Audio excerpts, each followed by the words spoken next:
Esta presentación es acerca de aspectos nutricionales al final de la vida como parte de mi informe final de la investigación documental y de campo que realicé. Tenemos que pensar que hacia el final de la vida existen cosas que son muy importantes. La primera es que morir es parte de la vida. En México, en el 2015, se tenían registrados 119 mil millones de habitantes, casi 120 mil millones de habitantes. Y en el 2016 se registraron aproximadamente 600 mil muertes. ¿Eso qué quiere decir? Que bueno, pues una parte importante de la población mexicana pues va a fallecer eventualmente. Cuando llegamos hacia el final de la vida tenemos que ver que existen diversas causas que pueden favorecer la muerte de las personas y entre ellas se encuentran las enfermedades crónico-degenerativas, se encuentra el cáncer, se encuentran las enfermedades cardiovasculares, endocrinas y metabólicas. Dentro del final de la vida pueden aparecer una gran cantidad de síntomas que pues impactan en la calidad de vida de los enfermos. Eh, Uno de los aspectos que puede influir en la presencia o no de algunos síntomas, pues puede ser la nutrición y la hidratación. La nutrición y la hidratación hacia el final de la vida, pues son terapias viables, altamente efectivas y que pueden aliviar algunas condiciones de acuerdo a lo que dicen las guías ASPEN para la alimentación y la hidratación hacia el final de la vida. Sin embargo, estos van a ser eh, elementos que aún se encuentran dentro de la controversia ética. Por eso me di a la tarea de hacer un cuestionario para ver qué opinan diversos grupos médicos acerca de la hidratación y la nutrición hacia el final de la vida. Y la metodología del estudio fue precisamente tipo encuesta diseñada para este fin, que se aplicó en forma prospectiva a una muestra de 26 personas y utilizó aspectos demográficos en los cuales se identificó el género, la edad y el área de trabajo en la que se encontraba el profesional de la salud. Dentro de lo que es la pertinencia, identificamos si se consideraba necesaria la hidratación hacia el final de la vida, si se consideraba necesaria la nutrición enteral hacia el final de la vida o si se consideraba necesaria la nutrición parenteral hacia el final de la vida y si se consideraban también necesarios la corrección de electrolitos hacia el final de la vida. Dentro de lo que es el aspecto bioético, consideramos conveniente preguntar la pertinencia de suspender la alimentación al final de la vida como una cuestión ética, si se consideraba innecesario alimentar hacia el final de la vida porque el enfermo ya no lo requería o si se consideraba como una medida útil. En nuestros resultados encontramos que la edad promedio de la población fue de 41 años y que bueno, pues eso tiene que ver un poco con el sesgo de las personas que fueron contactadas a través de mis redes sociales, porque más o menos se encuentran en ese rango de edad. Con respecto al género, encontramos que la mayoría son mujeres y eso tiene que ver, además del sesgo epidemiológico nacional, tiene que ver con que en medicina hay más mujeres que hombres en el área médica.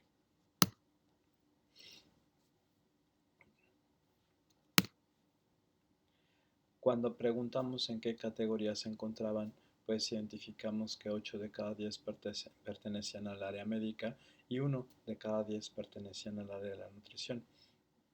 Cosa que es interesante porque a lo mejor valdría la pena en algún momento hacer otro estudio donde evaluemos cómo se comporta la población médica en contraste con la población de nutriólogos sobre este aspecto y ver si el sesgo parte de la visión del médico y la visión del nutriólogo hacia el final de la vida de los enfermos.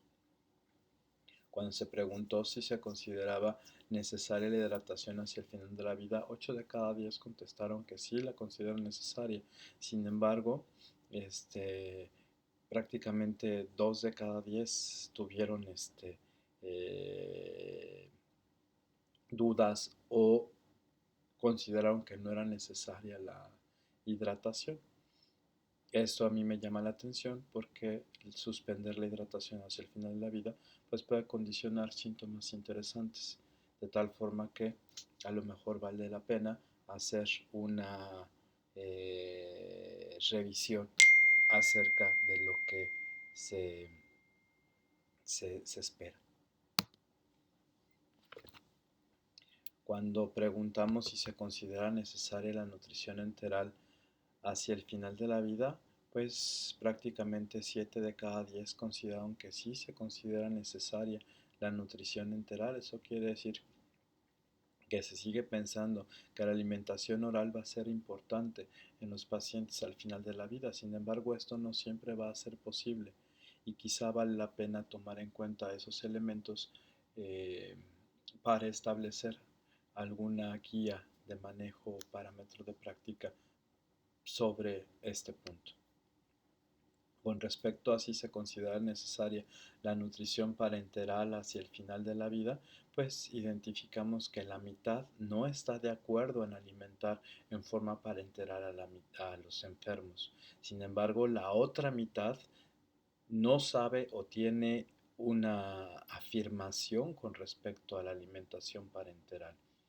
Y esto es interesante, ya que muchas veces hacia el final de la vida se suspende cualquier forma de alimentación cuando ya la vía enteral no es posible y a lo mejor esto podría ser modificado con alguna otra forma de alimentación.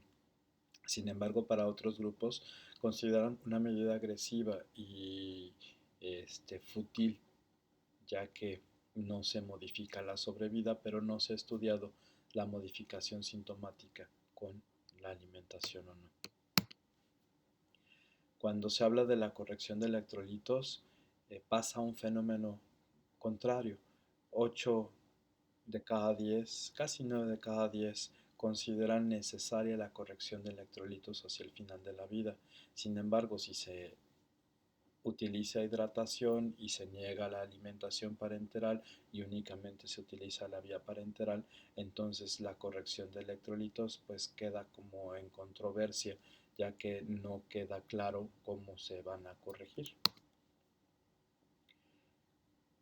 Cuando preguntamos si suspender la alimentación al final de la vida es ético, prácticamente más del 50%, 6 de cada 10, consideraron que no es ético suspender la alimentación hacia el final de la vida. Sin embargo, prácticamente un cuarto de la población dijo que sí es ético suspender la alimentación hacia el final de la vida. Y esto es uno de los puntos de controversia, porque finalmente el contexto es lo que va a guiar esta toma de decisiones. Cuando preguntamos si considera innecesario alimentar al final de la vida porque el enfermo ya no lo requiere, 80% dijo que no es innecesario, o sea que vale la pena alimentar al enfermo hacia el final de la vida, pensando siempre, yo creo, y esa es una inferencia mía, que los contestantes en forma afirmativa, o sea que necesitan la alimentación hacia el final de la vida, piensan en la vía oral, en la vía enteral, porque ese es un resultado que fue muy similar. Cuando se pregunta si alimentar es una medida fútil, volvemos a lo mismo. 7 de cada 10 contestan que no es fútil y que hay que alimentar. Me imagino que están pensando en la vía enteral. Entonces, estos son elementos que van a generar siempre controversia en los grupos médicos cuando se plantea sobre alimentar o no hacia el final de la vida. Dentro de las conclusiones, además de lo que yo ya les comenté, identificamos la necesidad de incluir aspectos nutricionales como parte importante de los equipos de cuidados paliativos y que pues esta información sugiere que es relevante contar con un nutriólogo que trabaje en forma orquestada con los demás equipos que proporcionan la atención hacia el final de la vida. Necesitamos la visión del nutriólogo clínico para la atención de estos enfermos. Y pues no me queda más que agradecer su atención a este video. Muchas gracias.